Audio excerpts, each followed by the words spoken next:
머신러닝을 위한 데이터 분석 기초를 하도록 하겠습니다. 데이터 분석을 위해서 파이썬에서 사용하는 패키지는 판다스를 사용하게 됩니다. 시각화를 위해서는 매플로립이라는 패키지를 사용하게 됩니다. 이러한 패키지를 사용하기 전에 먼저 pip라는 명령을 통해서 패키지를 설치를 해야 됩니다. 설치 이후에는 불러오기를 해야 되는데 임포트를 하게 됩니다. 우리가 앞에서 살펴봤듯이 패키지는 굉장히 커다란 많은 함수들을 포함하고 있는 묶음인데요. 패키지 안에 작은 단위로 다시 주머니, 모듈이 있고요. 그 안에 함수들이 존재하게 됩니다. 물론 작은 패키지는 패키지 안에 모듈로 나눠져 있지 않고 바로 함수들이 나열되어 있기도 합니다. 판다스를 사용하기 위해서는 먼저 임포트 하게 되는데요. 임포트 판다스 하고 주로 일반적으로 PD라고 이렇게 줄여서 사용을 하게 됩니다. 매플로립 같은 경우에는 PLT라고 줄여서 사용하게 됩니다. 판다스에서 굉장히 많은 함수들이 있는데요. 홈페이지에 이렇게 들어가 보면 각각의 함수들에 대한 안내 또는 레퍼런스, 참고 매뉴얼들이 이렇게 나와 있습니다. 주로 데이터 프레임을 많이 이용하게 되는데요. 이 데이터 프레임에 대해 알아보도록 하겠습니다. 판다스의 데이터 구조는 크게 두 가지를 주로 많이 사용하는데요. 그 중에서도 데이터 프레임, 즉 2차원 행렬, 2차원 배열 형태의 데이터를 주로 많이 사용합니다. 여러분들이 엑셀을 연상하면 될 것 같습니다. 엑셀의 스프레드시트에서 맨 위에 컬럼이 있고요. 그 다음에 왼쪽에 인덱스가 존재하게 되죠. 그래서 판다스에서도 이렇게 2차원 배열 형태의 데이터를 주로 많이 다루게 됩니다. 1차원 형태의 데이터를 우리는 시리즈 이렇게 판다스에서는 부릅니다. 시리즈보다는 2차원 형태의 데이터 프레임을 우리가 주로 많이 사용하고 우리가 인공지능 머신러닝에서도 이러한 2차원 형태의 표 형태의 테이블 형태의 데이터들을 주로 사용해서 데이터 분석을 진행하게 됩니다. 코드웍스에서는 데이터 분석 입문이라는 강좌를 개설해서 모두에게 무료로 제공을 하고 있습니다. 이 강좌에서는 데이터 분석의 처음부터 거의 끝까지의 과정을 이러한 코드웍스를 이용하고 또는 텍스트 코드를 이용해서 단계별로 진행을 하게 됩니다. 그래서 데이터 분석에 필요한 파이썬 기초부터 시작해서요.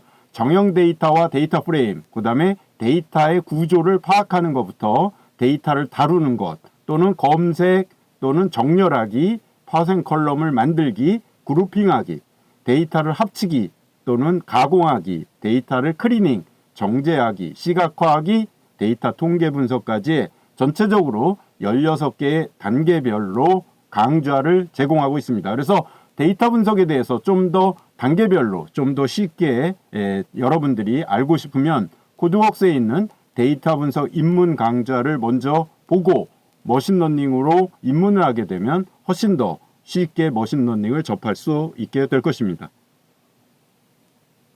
그렇지만 여기에서는 코드웍스를 기반으로 간단하게 머신러닝에 필요한 판다스에 대해서 실습을 해보고요. 부분 코드들을 제공하고 있는데 우리가 스니펫이라고 부르는데요. 데이터 분석에 대한 이런 부분 코드를 이용해서 실습을 전체적으로 빠르게 진행해 보도록 하겠습니다. 코드웍스에 AI 파이썬 코딩을 할 수 있는 플랫폼으로 들어왔습니다. 여기에서 데이터 분석을 하기 위한 패키지인 판다스가 C 카테고리에 있습니다.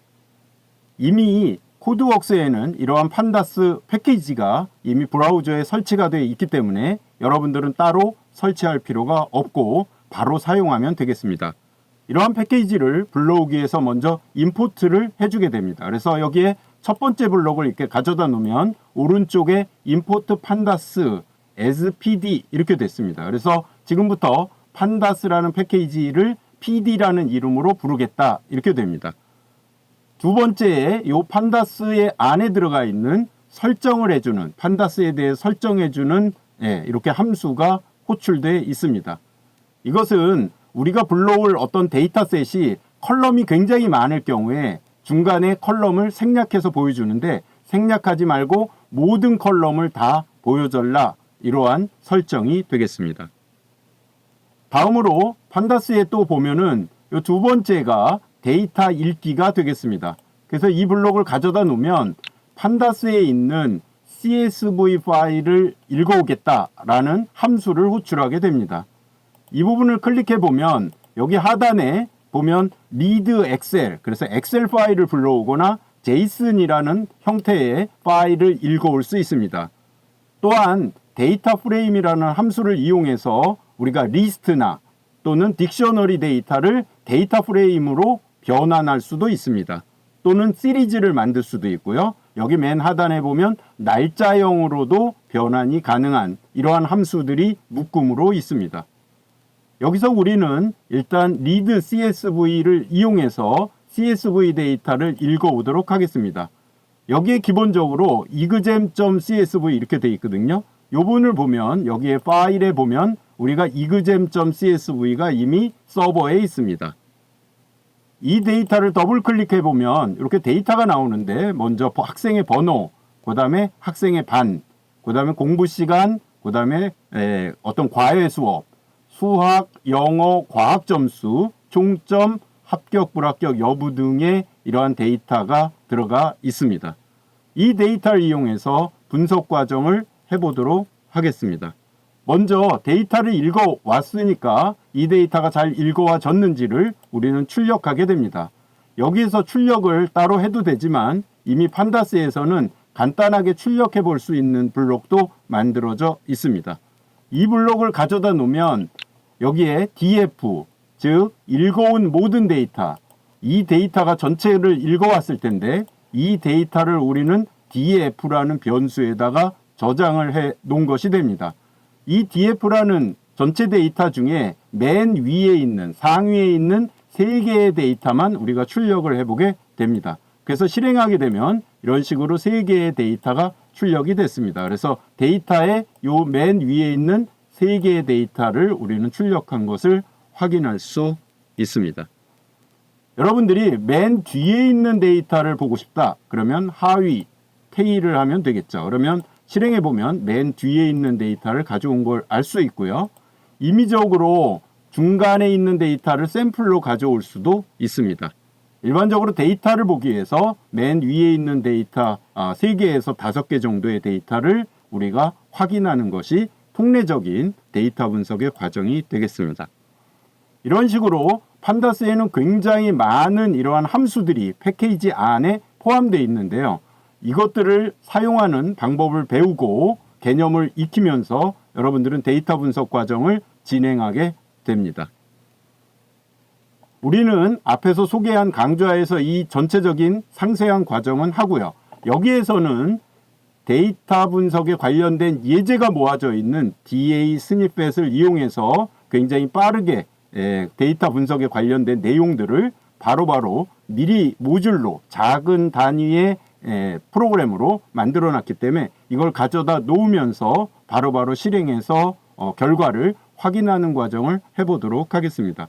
첫 번째는 데이터 불러오기 및 확인이죠. 이 부분은 이미 우리가 앞에서 여기서 판다스에서 가져다 실질적으로 했습니다. 그래서 데이터를 확인하는 과정을 했죠. 두 번째를 가져오도록 하겠습니다. 그래서 이 두 번째를 가져오면 우리가 분석을 원하는 특정한 컬럼만 추출할 수 있습니다. 여기 보면 넘버, 번호, 그 다음에 반, 그 다음에 공부 시간, 특강, 수학, 영어, 과학 이렇게 여러 개의 컬럼이 있는데 이 중에 우리가 원하는 컬럼만 뽑아올 수가 있습니다. 여기 보면 이 전체 데이터가 DF인데 DF에서 우리는 번호를 가져오고요. 그 다음에 공부 시간을 가져오고 그 다음에 총점을 가져오는 이 3가지 컬럼만 별도로 뽑아와라 이렇게 됐습니다. 우리가 3개 있기 때문에 안에서 또 이렇게 괄호를 해줘야 됩니다. 그래서 그 결과를 다시 한번 찍어보면요. 이 부분을 실행해보면 전체 데이터 중에 우리가 이 3개의 컬럼만 별도로 뽑아서 우리가 출력이 된 것을 확인할 수 있습니다. 이 외에도 이렇게 컬럼 이름을 쓸 수도 있지만 컬럼 이름으로 하지 않고 다르게 인덱싱을 할 수도 있거든요. 이 부분을 오른쪽 마우스 버튼을 누르고 블록을 활성화하면 이렇게 보이는데요. ILOC라고 하는 기능이 있습니다. 이 부분은 각각의 컬럼의 위치를 숫자로 표시할 수 있는 것이 되겠습니다. 그래서 이 부분이 앞에 콜론하고 컴마가 있는데 모든 데이터라는 의미고요. 그 다음이 0번째 NO가 되겠네요. 그 다음에 0, 1, 2니까 0, 1, 2니까 2가 hours가 되고요. 그 다음에 7이 TOT가 되겠습니다. 즉 이 부분과 이 부분은 같은 의미가 되겠습니다. 이런 식으로 우리가 숫자로 할 수도 있지만 오른쪽 마우스 버튼을 누르고 세 번째를 보면 이렇게 안에다가 직접 컬럼 이름을 줘도 되겠습니다. 다양한 방법으로 우리는 원하는 컬럼만 추출해낼 수가 있습니다. 그 다음으로 우리는 이걸 활성화해 보면 우리가 필요한 부분만 빼고 나머지만 얻고 싶을 때도 있거든요. 예를 들어서 여기서는 TOT만 빼고 요 나머지를 다 얻고 싶습니다. 그러면 이걸 하나하나 기술하지 않고 이 부분만 우리가 드롭, 즉 컬럼을 삭제하겠다 이런 의미가 되겠죠. 그래서 우리가 삭제할 컬럼을 여기다 나열하면 그 컬럼을 삭제한 이후에 나머지 컬럼들만 우리가 또 뽑아올 수도 있는 것이죠. 이런 식으로 다양한 형태로 우리는 컬럼을 추출해낼 수가 있습니다. 이 부분을 다시 비활성화를 하도록 하겠습니다. 다음으로 이 스니펫의 이제 세 번째죠. 세 번째는 파생 컬럼을 만들 수 있습니다. 즉 파생 컬럼이라는 것은 기존에 여기 현재 없는 컬럼을 새롭게 만들겠다라는 의미가 되겠습니다. 즉 평균을 구하는데 여기는 지금 평균이 없죠. 그래서 수학, 영어, 과학, 총점 이렇게 있는데 평균을 구하고 싶습니다. 그러면 DF에 있는 TOT, 즉 총점을 과목이 3개니까 3으로 나누어서 DF에 AVG라는 컬럼을 새로 만들어서 넣어라 이렇게 한 것이 되겠습니다. 이 부분을 실행해 보면요. 여기 하단에 보니까 AVG라는 컬럼이 새로 생겼네요. 그 전에는 여기에 AVG가 없습니다. 그런데 AVG라는 컬럼을 우리가 새로 만들 수 있습니다. 이러한 부분들을 우리는 파생 컬럼 이렇게 부릅니다. 다음으로 네 번째인데요. 네 번째 같은 경우에는 조건별로 파생 컬럼을 만들 수 있습니다. 이 부분은 numpy라는 라이브러리, 여기 numpy가 있는데요. numpy라는 라이브러리에 있는 것을 가져온 것이 됩니다. 그래서 numpy의 where라는 이러한 함수를 이용하는데요. 여기 안에다 조건을 쓰게 됩니다. DF의 AVG가 70점보다 크면 그러면 A학점입니다. 평균이 70보다 크지 않으면 B학점을 그레이드라는 컬럼을 만들어서 넣어라 이렇게 했습니다. 그래서 이 부분도 또 실행을 해보면요. 요번에는 밑에 보니까 그레이드라는 컬럼이 새로 만들어졌는데요. 이 부분이 평균이 70 이상이면 A, 그렇지 않으면 B학점으로 이렇게 새로운 컬럼을 만들게 됐습니다. 다음으로는 우리는 조건별로 검색도 할 수가 있는데요. 조건별로 검색하는 것이 우리가 데이터 프레임에 쿼리라는 함수를 이용하면 됩니다.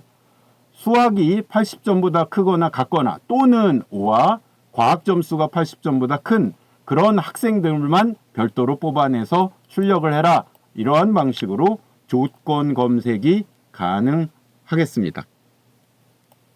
여러분들은 지금 굉장히 빠르게 가고 있는데요. 이러한 각각의 함수들 하나하나를 좀 더 구체적으로 알고 싶으면 그러면 우리가 데이터 분석 입문이라는 강좌를 통하면 되겠습니다.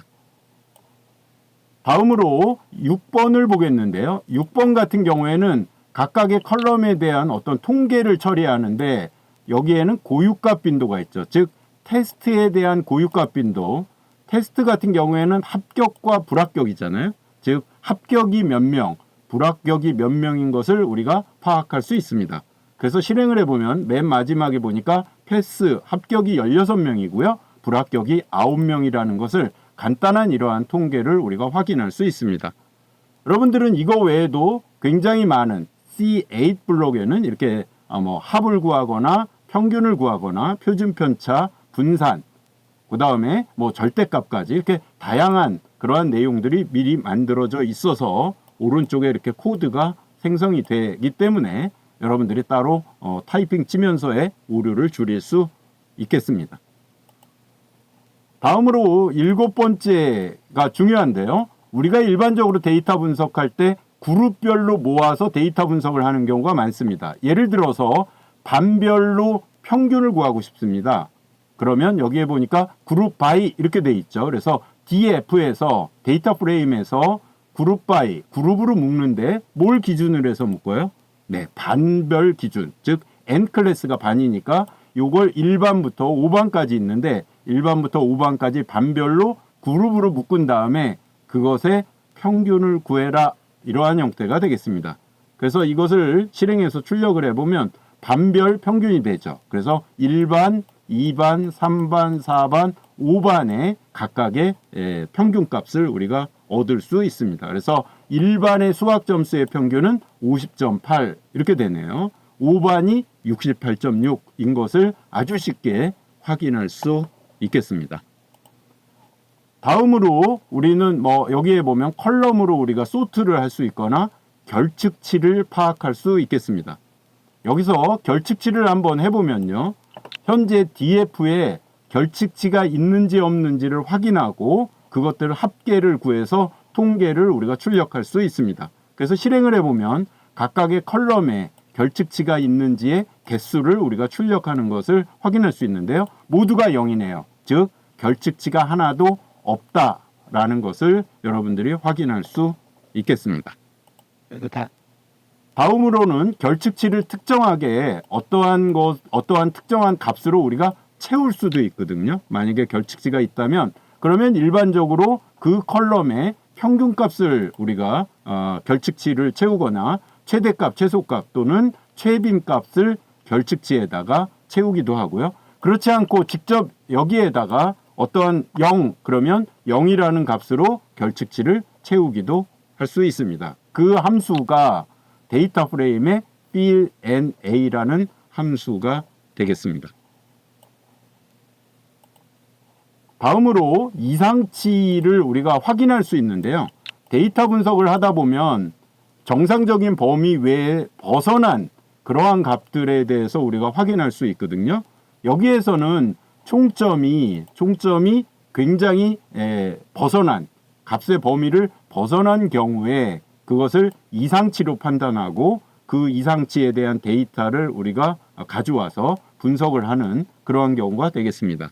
그래서 이 부분을 실행해 보면요. 여기 보니까 이상치가 전체적으로 하한값이 13, 즉 총점이 13.2 하면 그건 좀 이상한 거죠. 실 과목의 합의인데요. 또 상한값이 365점 이상이면 그러면 이것도 좀 이상한 값이라고 우리가 판단을 하는 걸 확인할 수 있고요. 전체적으로 보면 이상값이 현재 없는 걸로 확인이 됩니다. 다음으로는 우리가 데이터를 시각화할 수 있는데요. 각각의 데이터를 가져다가 데이터 프레임에서도 이렇게 매플로비라는 패키지를 이용할 수도 있지만 이렇게 시각화가 가능합니다. 여기는 공부 시간에 따른 총점을 산점도 그래프로 그려라 이렇게 씁니다.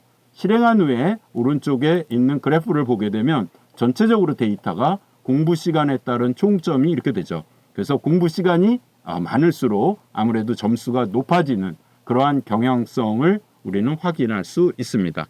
그 외에도 다양한 형태의 그래프를 선택해서 우리가 그래프도 데이터 프레임에서 제공하는 함수를 이용해서 그릴 수가 있습니다.